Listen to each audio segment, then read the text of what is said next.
একাত্তরের স্বাধীনতা যুদ্ধের মধ্য দিয়ে এই ভূখণ্ডে আমরা পুরোপুরি স্বাধীন হলেও এই স্বাধীনতাকে এক বছরের মধ্যে একটি দলের স্বাধীনতা হিসেবে কুক্ষিগত করে রাখা হলো। এক দলের শাসন, এক দলের কুক্ষিগত অবস্থা এবং হঠাৎ করে ধর্মনিরপেক্ষ বাংলাদেশ হয়ে গেল। কোথাও কোনো ধর্মীয় স্বাধীনতা ছিল না। সেই অবস্থা থেকে ক্রমাগত সংগ্রামের মধ্য দিয়ে আমরা আজকের এই বাংলাদেশের 2024 পর্যন্ত যদি বিশ্লেষণ করতে চাই, তাহলে আমাদের বুঝতে হবে একটি জাতিকে স্বাধীন এবং স্বাধীন থাকতে গেলে আমাদেরকে আত্মমর্যাদাশীল জাতি হিসেবে গড়ে উঠতে হবে।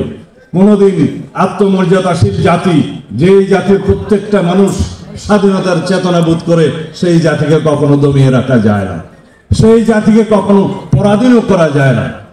আমাদের এইবারের বিজয় আমরা যদি 1971 সালের বিজয়ের সাথে একসাথে সমাধান করি, তাহলে বুঝতে হবে 1971 সালের স্বাধীনতা যুদ্ধের পরে, বিজয়ের পরে আমরা যা সংহত করতে পারি নাই, যেই চেতনাকে আমরা অর্জন করতে পারি নাই, যেই স্বাধীনতার স্বপ্নকে আমরা ভোগ করতে পারি নাই, সেই স্বাধীনতার স্বপ্ন যাতে আমরা ভোগ করতে পারি, সেজন্য একটি নতুন রাজনৈতিক পরিষদ, একটি নতুন ক্ষেত্র আজকে তৈরি হয়েছে।